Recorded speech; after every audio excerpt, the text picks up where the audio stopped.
Hello, and welcome to The Relevance of Now with William Linville. My name's Michael Connell, your host. This podcast is an opportunity for you to welcome in what William is sharing and explore it for yourself in your live stream. Today's podcast of looking and seeing what is, and how does looking and seeing what is assist us in our live stream?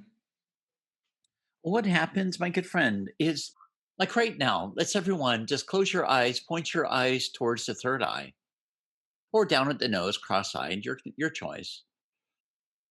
Let's just go ahead and put our hands on our heart, just bringing ourselves right here, right now, to where you can even feel the hands touching the flesh of the heart, right there on your chest, on your sternum, letting the mental, emotional levels just become silent. Let's just take a nice, slow, deep breath in through the nose. But this time, let's take it beyond a breath. Let's take a nice deep breath through the nose, but let's smell whatever we smell within the room or outdoors, whether it be pollen, whether it be the beautiful roses, the scent of the evergreens, or the scent of the air, to where we can really feel within ourselves, we can really experience within ourselves, where we can even hear the birds or traffic, whatever it may be, where we can hear the trees rustling with a gentle breeze. What does the breeze smell like? What do the trees sound like? Bringing ourselves right here, right now. It's a beautiful column of divinitization, purification, divination. It's a beautiful column of light, beautiful column of pure energy, pure consciousness, with so much going on around outside of ourselves. To where right now, nothing outside this room, nothing outside of yourself really truly exists right now. Nothing is pulling you, nothing is pushing you, nothing is tugging you to the right or the left, back or forward. We're right here to let love into your life, into your heart. Whereas we're becoming the light being that you are, the creator that you are. We're becoming one with you as your higher levels, because you've always been connected with your higher levels. Now we're just letting them come forth through the soul level of consciousness, through the emotional calibrational lattice work, through the subconscious, and through the conscious. Now it's our beautiful ability as an integrated, clear conduit of divinitization that is now expanding through the world without the world encroaching upon you. What I heard you sharing, William, is that when we are looking, truly looking and seeing whatever is outside of us and hearing whatever is outside of us, we are totally in our vibrant presence at that moment. Completely, totally, and fully becoming more and more embodied as that presence. So it's really that simple in a moment whenever the mind isn't running or thinking or judging or uh, emoting. It's as simple that we're right here, right now, connected to our true identity, our true self. And what would you say, from that place, what's there for us? Well, right now is a great example of being in the world but not of it. If we're in the car, we look around. This is Crater over there in the other car vehicle or in the crosswalk, whatever it may be. Crater experiencing on a long linear, perceivable linear journey of waking up. Some smile, some cry, some look angry, some look content, some look gray and numb like a zombie. But you see, they may look at you. You may be in your dining room and someone's projecting towards you. Great. Now let's just sit here for a moment, take a breath. And I want you to feel your wholeness right now, healthy, whole, and complete on every level, in every way.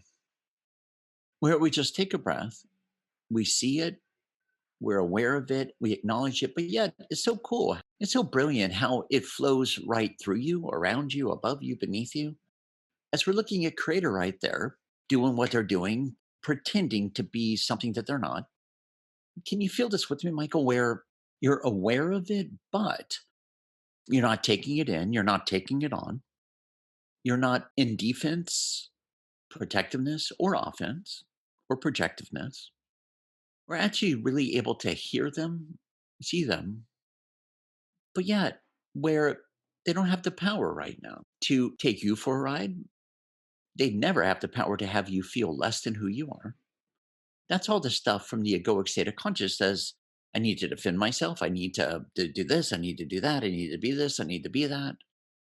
Rather than, what if for a minute none of this at all is about myself? Because it's not about yourself. We can watch the next school shooting. We can watch the next murder trials. We can watch the beautiful horizon. Now we're watching it, but yet, once again, it's not even about you. It has nothing to do with you. The whole point of this is to reach your hand out, light them up, rather than internalize them and become afraid through the egoic emotional levels as if something of the action, words, and deeds of others has anything to do with you, which they don't. And can you talk about when we're watching and we're not identifying or we're not judging anything that's going on, how all discernment is occurring through feeling? Can you share a little bit more about that? Absolutely. So let's use an example, Mike. Do you have an example, Michael? I can think about examples of where I've been in a meeting and one person wants to overtake the meeting and push their agenda down people's throats. Okay. So let's be in that meeting right now. We may have a lot to share, but just sit here and in the boardroom in your chair. We're watching a dear one wanting to dominate the meeting, which technically, with clarity, I would say is trying to play energy games so they get all the attention and all the energy. That's literally what's going on. So let's just sit here. We may have a whole list on our piece of paper of things to share. Great. Now let's just take another deep breath. Let's just let them do whatever they do. Let's even watch others. Maybe they're giving their power away, being swallowed up, having all this stuff taken down their throat. Others getting worked up and trying to create all these states of protecting themselves and all these levels within themselves: anger, frustration, irritability, overwhelming burden. Those are all just attributes of survival to where they get worked up, trying to create their own space. But here we are. We're watching everything playing out. We still have our list. But now let's put our list on our get around to a list. Let's watch everything go down, not judging good or bad, right or wrong. See, many get agitated in these situations because, once again, they take it personal. Their ego takes it personal as though it's a projection or battle against themselves and rah, rah, rah. So they go into complaint mode through the ego. The ego loves to have a conqueror and it loves to have a victim. So, what if right now we're neither one? Just taking another breath, letting the dear one who's trying to dominate the meeting, hey, man, more power to you, whatever works for you. And what you'll find more and more and more as the less that we engage, you start to become more aware of how the dear ones is singling themselves out and going down a whole different pathway of self sabotage. Now it just comes to how much power are we willing to give them, other coworkers, without us trying to go into battle to be heard? What if we just sit there, we observe everything going on?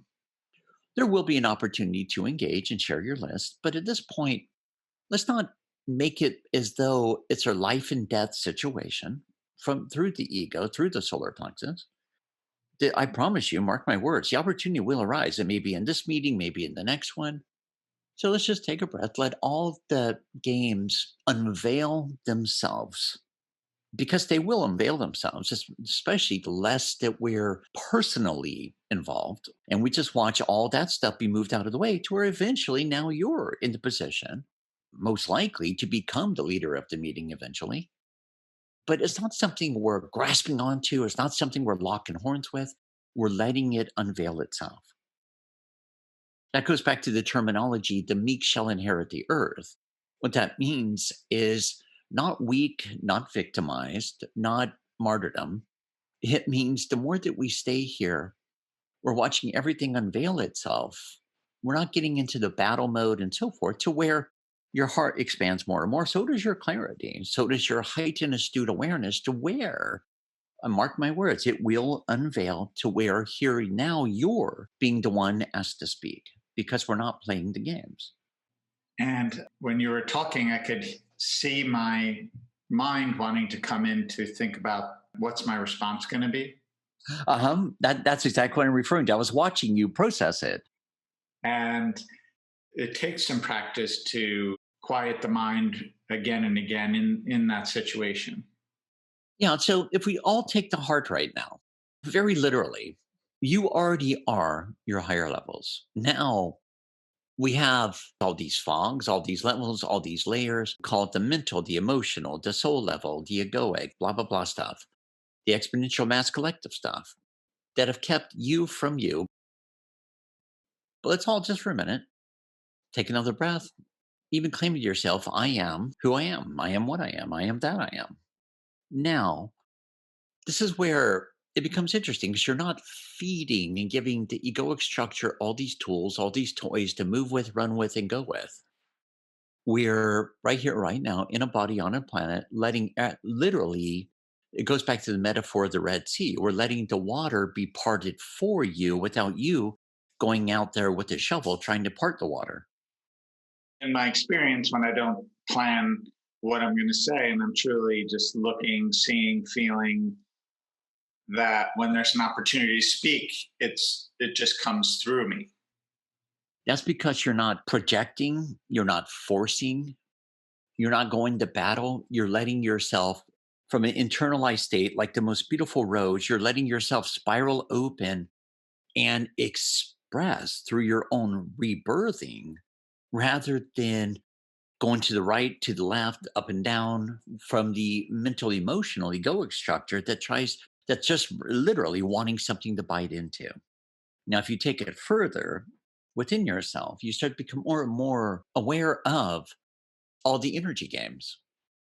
The energy games going here, the energy games going there, the energy games attempting to pull you in, run you in. And at the end of the day, it's all a matter of who's going to win the energy games, who's going to walk away feeling vibrant, who's going to walk away feeling drained. Everything on this planet, due to polarities, dualities, are all energy games. Who's going to open up? Who's going to be able to supersede, go beyond, and then who's going to be able to not give their power away, not protecting your power. That's just shutting yourself down via polarities, but just not locking horns and engaging in the energy power games. And for me, I have a distinction of other people outside of me, other things outside of me. And then there are my internal world, beliefs and judgments and perceptions or misperceptions. How best can I look in and see the part of my inner world that is based on the past? Okay, so right now, let's just take a breath right here, right now, in the room you're in. Now, as you take a breath, a nice slow deep breath through your nose into your solar plexus, hold, and then exhale as slow as you can. I want you to really be right here in your body, not the mind. I want you to feel your torso. I want you to look around this room and I want you to acknowledge in this room at this moment, this truly is all that is. You cannot prove that the rest of the home exists. You cannot prove if you're at an office that the rest of the office exists. You can look out the window, but you can't prove to me or even to yourself that anything out of what you're seeing is real. Now you look around, you look at the sofa, the chairs, the desk. You may look out the window from wherever you're sitting. You see trees or water or other buildings. Now, out of that, right now, you cannot prove analytically, emotionally, nor physically that any of the rest exists. It's a memory, it's an assumption. So now it doesn't have a cloud, it doesn't have a hold. You cannot prove that you even have a past. There's memories, there's dimensional planes, but right now you cannot prove to yourself, even to your mind, your body, that even the past is really real. You can't touch it, you can't feel it, you can't smell it, you can't taste it. And just right here, right now, what changes can you feel going on in your brain chemistry and your body chemistry right now? Because these are beautiful opportunities to break energy, break that constant stream of linear sort of consciousness. I cannot prove to you that this morning was real. I cannot prove to you last evening was real. I cannot prove to you that an hour from now is real. So we can go many ways here. In an hour, the planet might explode or whatever, whatever. But then I can also say maybe it won't either. But I cannot prove it to you because now it's up to you to go on this journey within yourself for yourself of, hey, let it unfold. Once I walk out of the room, I cannot prove to you the room you're in is real anymore. Now we're kind of going into mastery levels right now of you, your live stream. I cannot prove to you your paycheck's going to be whatever amount. I cannot prove to you it won't be that amount. So this is where we start releasing from ourselves all these boxes and assumptions that have been being created by default. See, if I assume my paycheck's always going to be a certain amount, it's always going to be a certain amount. But what if I no longer assume and I say, show me? Now, just due to mind over matter, due to our consciousness and so forth, well, we just opened the door to more abundance to come in. We opened the door to actually, we freed ourselves and went beyond all doors to now let your higher levels, your manifest levels, your creator levels, the whole universe now give to you, support you. And if we ask ourselves certain questions, all right, higher levels, all right, rest of myself, all right, universe, I wish to know how loved I am. Well, I guarantee you, the old's going to move out in whatever form it moves out. It may move out due to situation, circumstances. It may move out just due to no longer having a hold over you. But then, out with the old, and then, of course, in with the new, to where now you're going to be presented with all sorts of different journeys, different unfoldments throughout your day, your evening, 24/7, that are going to be much more enjoyable because you've put it forth. I wish to know how loved I am. Now it's a loaded one because there's no end to how loved you are. But now we just changed all of our trajectories from chop wood, carry water, endure, martyrdom, and all this fun stuff to now automatically, without a finite focal point of what it's got to be like, now we've opened our heart, we've opened our arms and said, all right, show me how loved I am. And now we're opening up to new sort of sequences of events to come into your life, come into your world, come into the whole ideal of your personal perceivable reality to truly experience more and more unfoldments of love and embracement. I want to be clear, the physical materialistic world included, relationships included. We've just said out with the old, in with the new, just in different words. We continue. Okay, hey, keep me unfolding as quickly as I can handle for my highest best good. Yeah. Stuff is going to come up, but it's more like we want to wave goodbye to it rather than re identifying and trying to relive it again. Because now we've set ourselves free to the biggest ballroom ever called this beautiful Garden of Eden, being planet Earth, Gaia, which is the Garden of Eden, just to be specific. It's not some squared off section of the planet, it's the whole planet. To where now We change total trajectory to where, okay, I know what's on my schedule, but I have no idea what tomorrow is going to look like. So show me. And now, no boxes, no finite focal points, no tunnel vision. Show me more, show me more. Now we are able to waltz through everything that we walk through. So we leave the room's no longer real. The hallway's real now.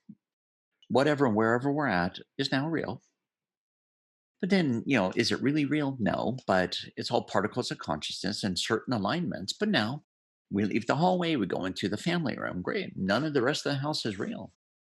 You can't smell it, prove it, taste it, or even feel it. So now we may hop in the car vehicle, hit the road, or go on the road from point A to point B. Well, point A is not real anymore. Point B is not real. The only thing that's real is the journey in between. All the rest, linear, age, so forth and so forth, the ways the cells develop, the way the cells break down.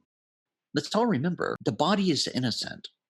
All that other stuff is what you identify with, and your body wanting to please you and serve you. So it buys into it to give you what you want or what you're perceiving to be real. So, for a minute, we just come right back right here, right now, through the relevance of the now. Your body, it's amazing how miraculous it is. If we step out and say, well, I see all this stuff, the ideal of age, the ideal of under the hill, over the hill, beyond the hill, the backside of life, the front side of life, adolescence. Well, okay, what if we just all toss that to the fireplace for a moment and switch our trajectory into show me, even with your body?